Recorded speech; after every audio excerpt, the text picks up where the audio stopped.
Alright, well this is some of the equipment that we use for synthesizing and characterizing different ceramic and polymer composites. We'll start out here with this oven baker. This baker is actually what we use for sintering, or in other words baking the ceramic at different temperatures. This one here can go as high as 1100, so we found that 1100 Celsius baking the ceramics for 3 hours is usually what works best for at least our case. So once the ceramic is baked, obviously it's got to cool down, and then we got to ball mill it, or in other words grind it in this other machine here. So this one is a Relch MM400. Basically what it does is these capsules here are shaking back and forward, and right here I have a setting right now of 25 hertz, meaning that they actually go back and forward 25 times per second.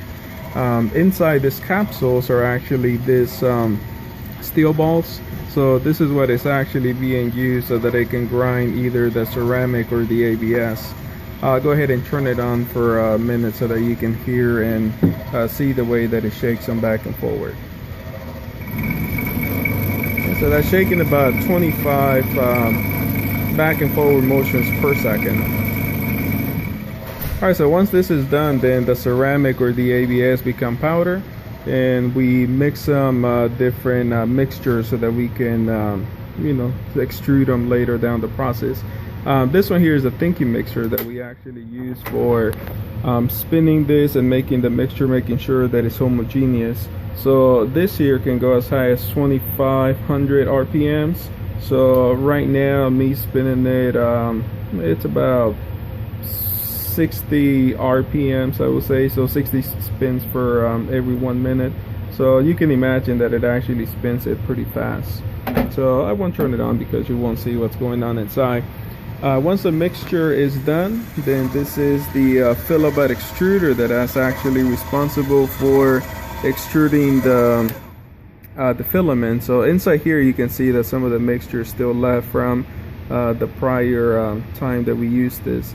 So we use a little bit of gravity so we can help the mixture come along the way, and this is basically where it comes out as a filament.